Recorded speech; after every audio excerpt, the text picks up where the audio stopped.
Okay folks, so I'm here now at the Wilderness Gatherings and I'm here with Chris, who is, as you can see, surrounded by knives.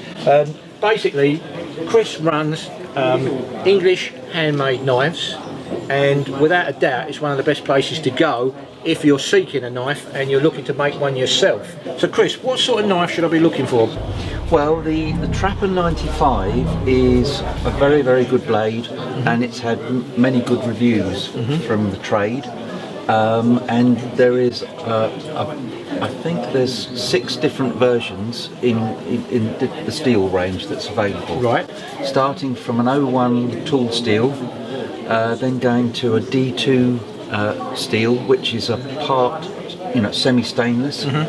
Then it goes right the way through to top of the range LMAX stainless steel. Now the D2 is a type of steel which is produced that has a higher content of a chemical called vanadium, which is essentially the chemical which is used in chromium.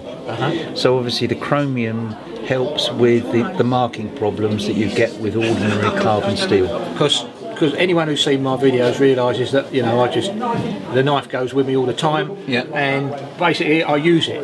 So I don't want a knife that's just there for show. I want a knife that's proper functional. Well, these are extremely practical. Yeah. And there's also a range of sheaths that go with the Trapper range. These are the Trapper 95 sheaths. Certain versions of them have a pocket for a fire steel, as well. So if you're making a knife using particular wood, you can save an offcut and make a really nice fire steel out of it as well. Okay, now these particular blades have pre-drilled holes in, which is designed to work with Corby bolts. Now these Corby bolts are a 2-part bolting system. You effectively have a male and female part. And that's what physically holds the handle scale. That's what clamps it together. There's a lanyard, a hole for a 1/4-inch lanyard tube at the back. Okay. Yep. There are some special materials available these days. This is a piece of black and white ebony. So if you can imagine, you've got really nice material. So if this is there much of a price difference between the wood scales and the acrylic scales? This is £17. Right. Acrylic scales will cost about £14. About 40. Okay, so that's about it, folks. The plan is, I've got my knife blank, I've got my scales, I've got my rivets, bolts, and everything I need to make my own knife now. And hopefully, over the next few weeks, I'm going to turn out a really nice bushcraft knife. If I don't, Chris, I'll be knocking on your door. Okay. Anyway, Chris, thank you very much. Thank you very much. Appreciate it. Coming to see us. That's not a problem. Thank you.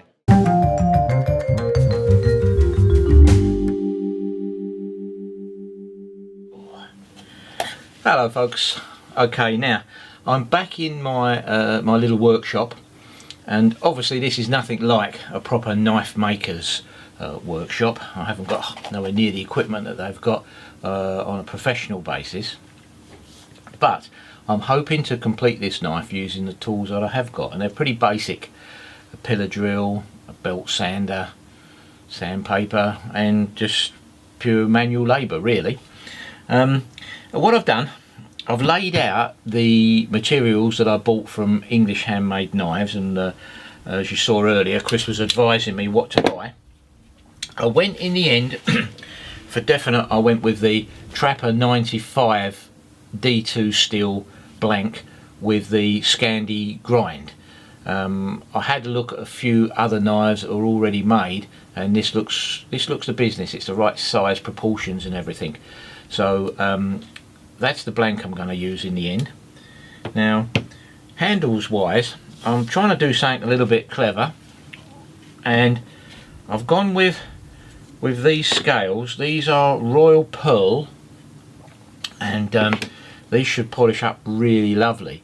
But I've gone with a liner as well, and the liner I've gone with is this bright green, and it's glow in the dark liner.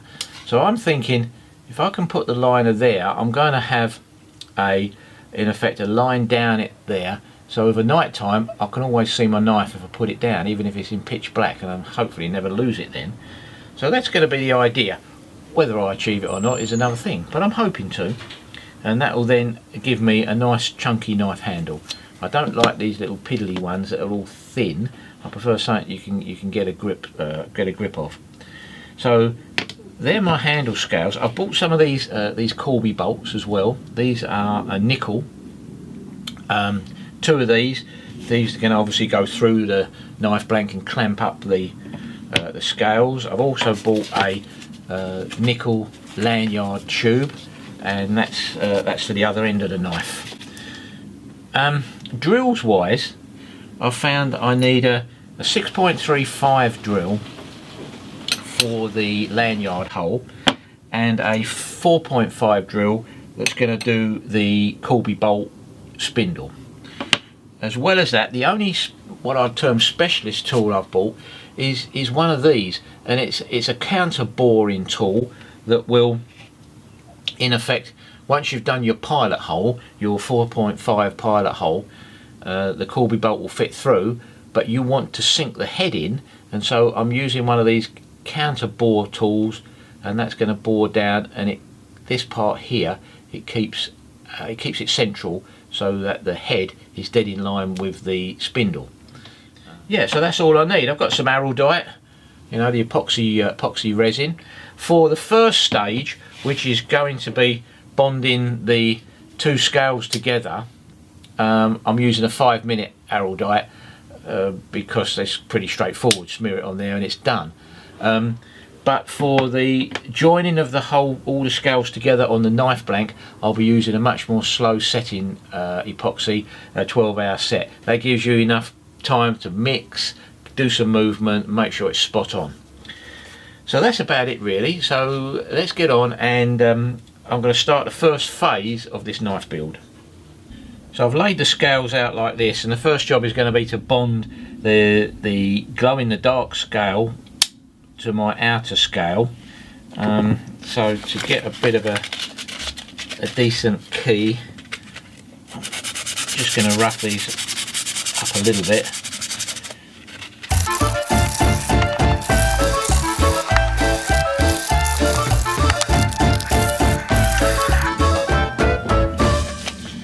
Okay, so they're roughed up a bit. I'm clean the dust off with one of these microfiber cloths, and I'm also going to give the surface a spray with a bit of acetate to make sure that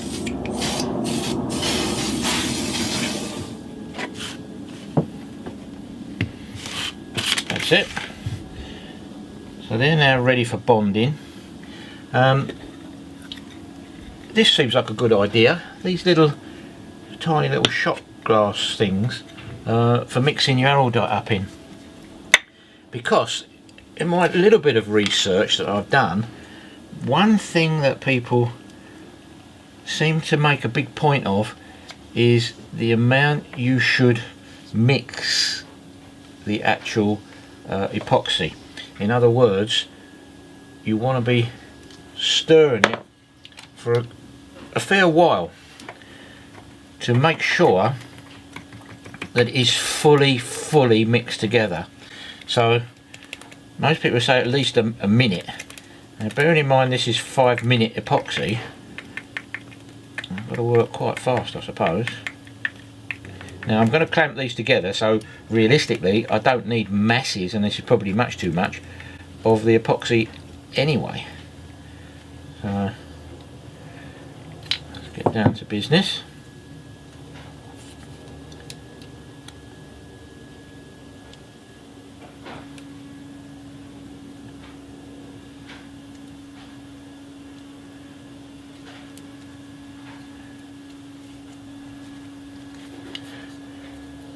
I suppose theoretically I don't actually need to put it on both sides. It's not like a contact adhesive as such, but belt and braces.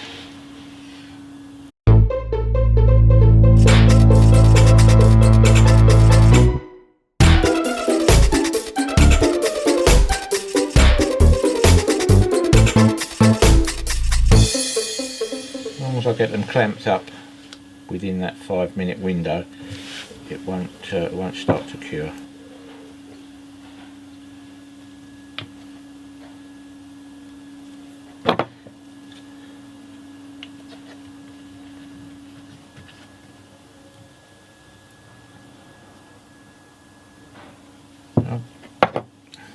Now, because they're very flat surfaces, there is no reason to really clamp this up tight, because I would think if you over tighten, you're going to get a situation where the epoxy actually squeezes itself out.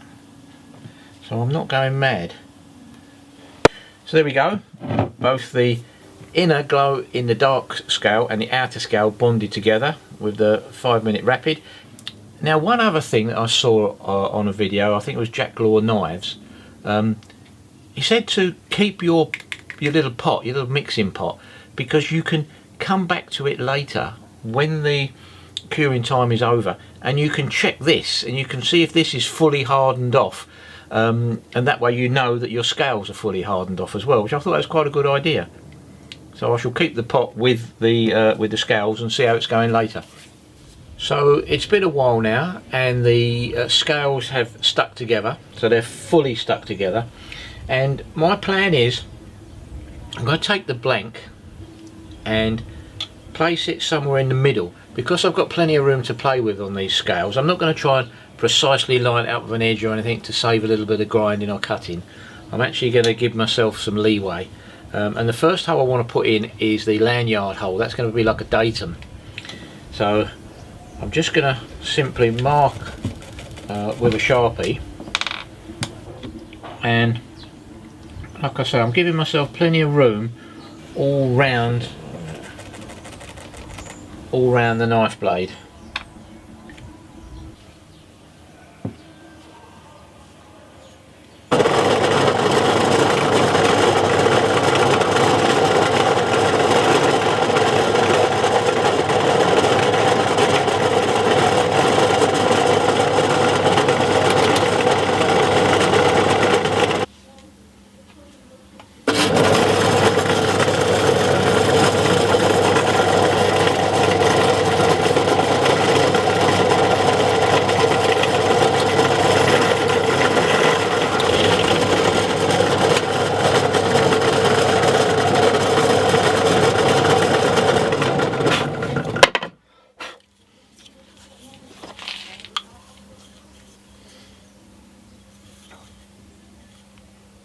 So I have my lanyard holes drilled now. I've marked the scales left and right.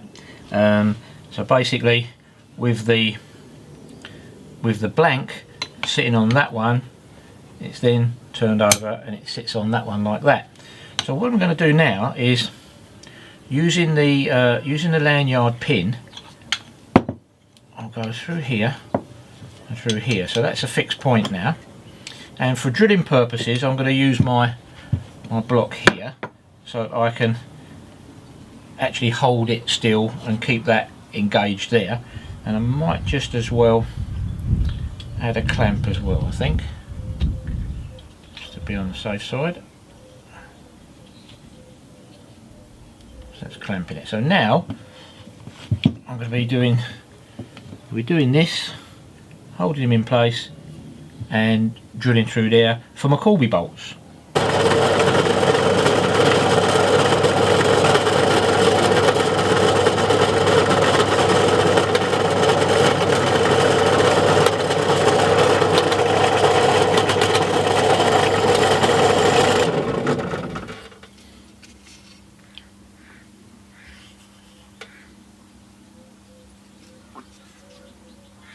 So now I've got the lanyard hole and the 2 pilot holes for the corby bolts drilled through in the right position to the blank. I can test this by putting the lanyard pin and the drill shaft through like this, right, to make sure that lines up. And also here I'm going to do the same, just to make sure that all this lines up as well, which it all does. That's fine. Now, as I said earlier, I wasn't worried about the amount of material overlapping on the scales, and so long as it was outside of the actual tang of the knife. So what I'm going to do now is I'm just going to generally mark so that I can take some material off and tidy it up a little bit. I think there's probably another way of doing this actually, to keep them square, but I'm not too worried because at the end of the day they're all going to be ground down.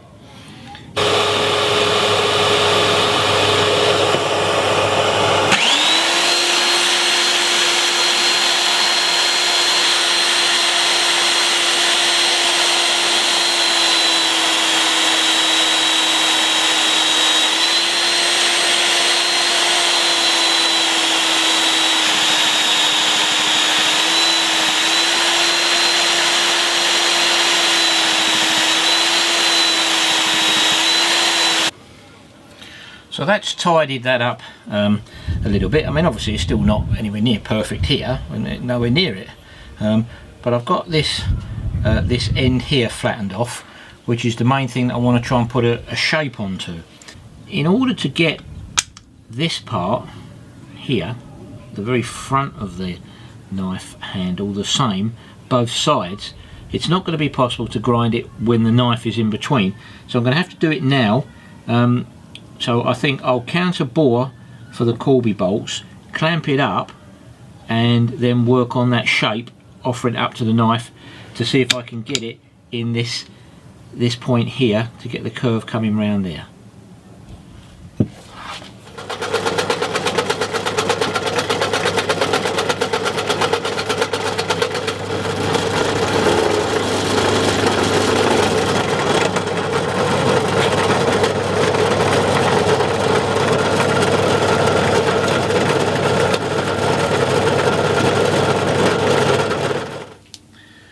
Hello folks, well it's day 2, and last night when I left you I just finished counter boring the holes for the Corby bolts.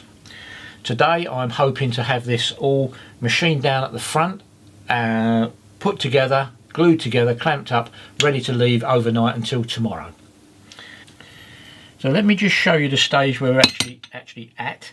If I take one of these Corby bolts and put it through, it bottoms out on the shoulder where we've drilled and protrudes through there. When I get the knife blanket and offer it on, it goes through the hole.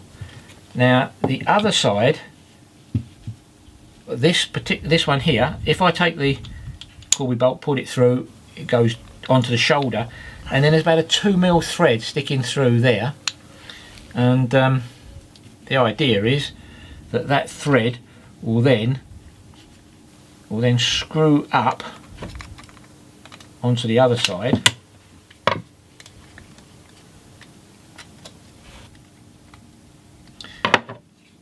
and in effect when I tighten that up fully, that's going to clamp the scales together, and I'll do that for that one.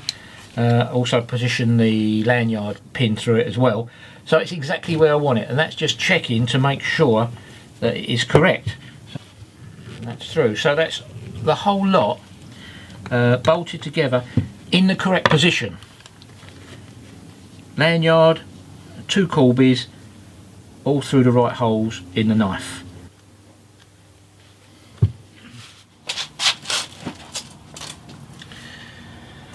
Now for machining purposes, as I said, you can't get into here with the blade on, so I'm going to strip it down again now and just clamp the 2 scales together without the actual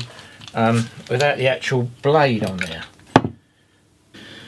Okay, so I've got the scales bolted together now with the Corby bolts and the lanyard hole, so all of this is going to match up with the knife blank precisely, and now I can handle this in a way to start to machine some of the roughness off of it and start to get my shape at the knife end. One thing I haven't mentioned so far is the importance of a respirator. This stuff, I can't see it being very good for you, so I've got myself a decent respirator. It's going to take this dust out. So this is the final profile that I've gone for at the front of the knife. Quite a steep angle on both sides, and a fair bit of meat either side as well. Now this is something I couldn't do if it was clamped to the knife, so I'll clean this up, smooth it off, polish it up, and then we'll get ready to glue the whole thing onto the scales.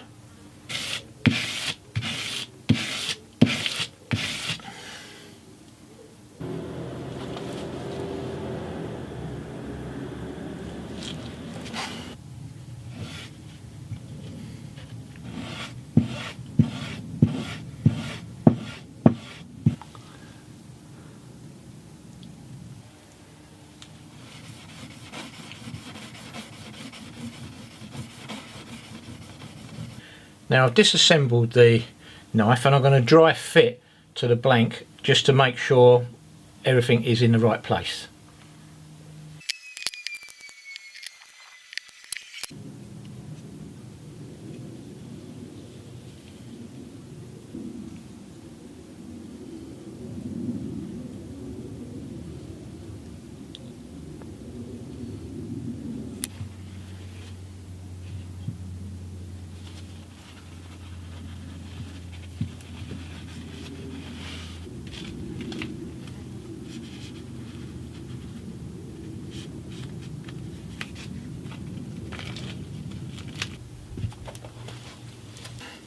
Now at this stage I'm going to give each inside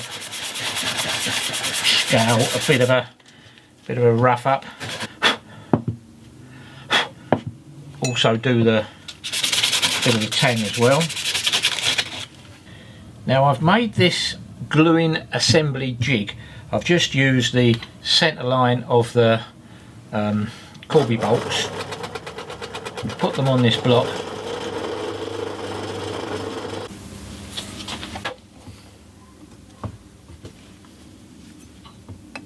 and that's now going to enable me to accurately assemble it without needing about 10 pairs of hands, because once you've got that glue on the go it tends to go everywhere. So the idea is that you've got the pins here. I'll put the first scale on there and that's going to stay there, glue that all up, then put the knife scale, glue that up, glue this side up, get him in position, bolt it all up, job done. In theory. Let's try it.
Well, that certainly made life easier with that jig to keep things in place.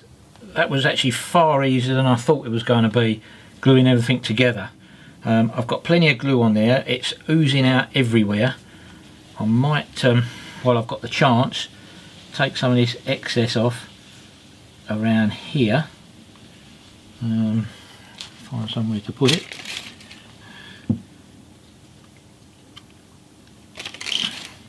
Now you can take this epoxy off with a acetone, you know, like nail varnish remover. That will do it, but I'm not going to attack it quite yet. I'm going to put some more clamps on it, obviously. The more the merrier. And that's it, folks. That's today's effort. So I'm going to leave that now, just to dry. I'll leave it overnight. As I said earlier, this is a slower setting epoxy, not the very quick one that I use first of all. So this will take a time to cure. It's quite warm today, so hopefully it'll cure nicely. Everything's in place. Obviously I've got to cut a bit off that pin there and whatever, but that looks about it for today. So here we are again, day 3. This has had all night to set, so without a doubt the epoxy has gone off. And all I need to do now is think about shaping the scales to the tang profile and cutting down these two either end of the lanyard hole. Now also I've got a clever little idea for a bit of the glow in the dark green scale here.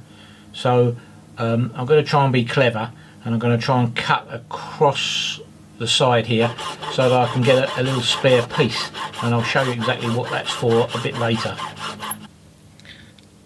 That's the little piece I want to try and save. So now then, I'm at a stage really where all I need to do is start roughing out the shape and fine tuning to the profile of the tang on the sander.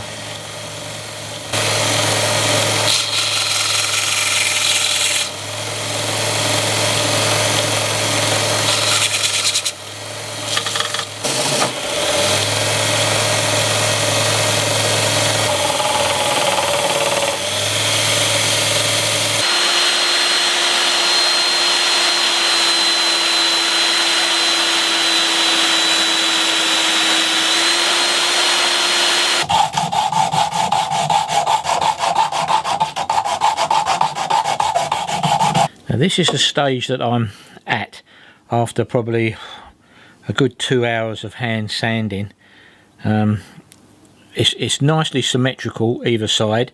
I've gone for a rounded shape to the handle and a lot of hard graft. This is only down to 240 grit at the moment, so I'm going to move on now to some arbornet and start to get it to shine up a little bit, I think.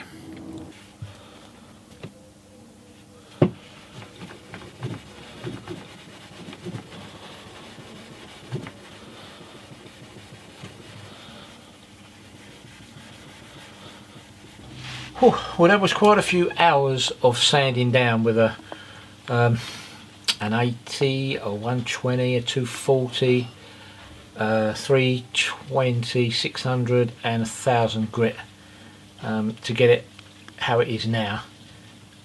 Realistically I could probably leave this handle like this because it is almost smooth. There's no marks on it at all really.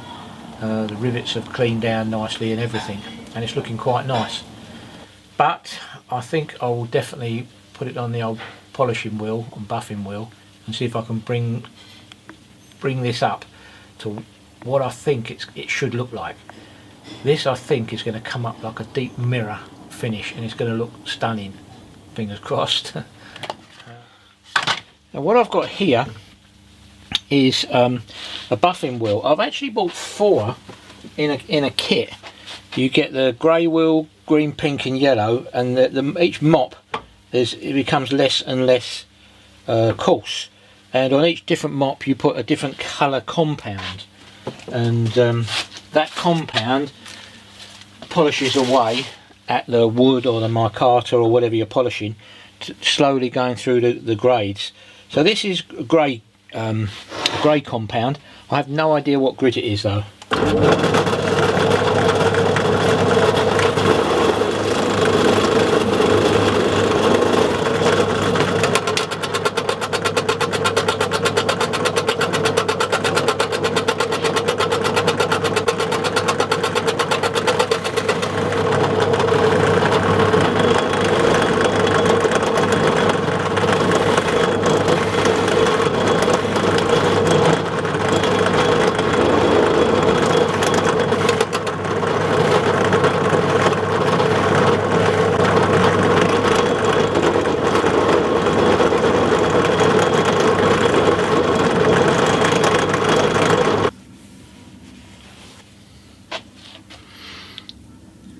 You can see it's starting to give a deeper effect on the handle. So I'll change this now for the next compound, which is the green grip wheel.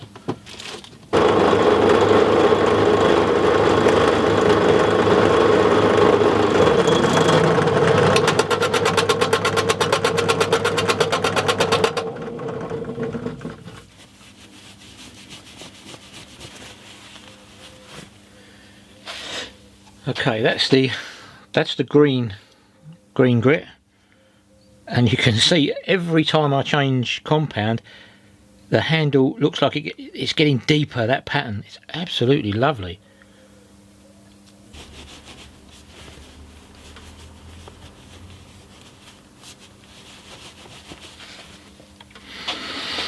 There we go. Look at that pattern. That is, wow, that's superb.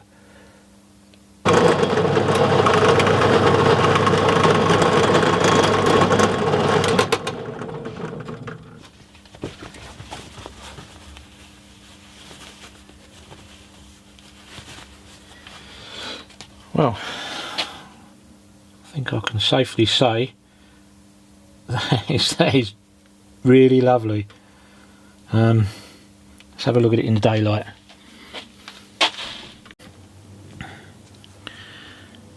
So there we are. That's the finish polished handle scale. Now all I've got to do now is clean the blade up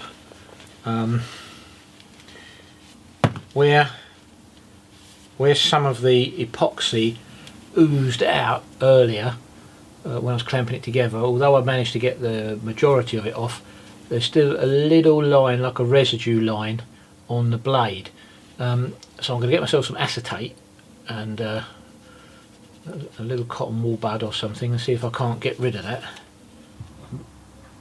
What I'm going to do is just going to wipe it on the epoxy.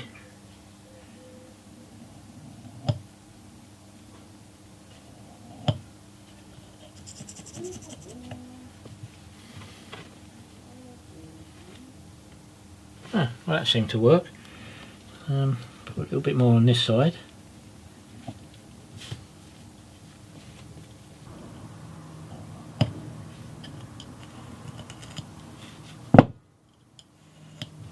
Perfect.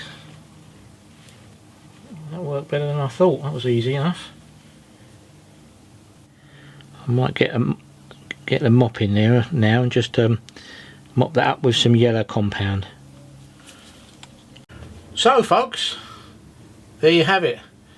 My brand new Trapper 95 bushcraft knife. I must say I'm pleased with the way it's come out, especially with my limited knowledge of knife making and my limited tools, which shows that you can do it as well. If you get yourself a knife kit, as you saw earlier, I bought all the bits from Chris at English Handmade Knives. So this was really an enjoyable project, and the end result is a beautiful knife as far as I'm concerned. So I hope you enjoyed watching this. It's a bit long. I must admit it's a lot longer video than I normally make. If you remember early on in the build, the green liners that I put here, I mentioned they would glow in the dark. and the reason for putting them there was to help find my knife at night time. Well, I'm here in my kitchen and I've got them on the worktop. Just watch what happens now. See them glowing? That's incredible. They will. That's going to enable me to find the knife at night time. Should I put it down somewhere, it will glow like a lamp. Fantastic. Now, one other thing, I've got the sheath that goes with it, and this sheath has also got a fire steel holder. So what I did, I bought myself obviously a fire steel that's going to go in here, and what I'm going to do, I've got some offcuts of the handle material and this tiny little bit of aluminous green that I cut off earlier, and I'm going to make myself a ferro rod to match this to go in there, but that's for another video, another day. So for now folks, thanks for watching. I hope you've enjoyed it. Take care, stay safe, and I will see you on the next UK Preppers Guide video. Bye for now.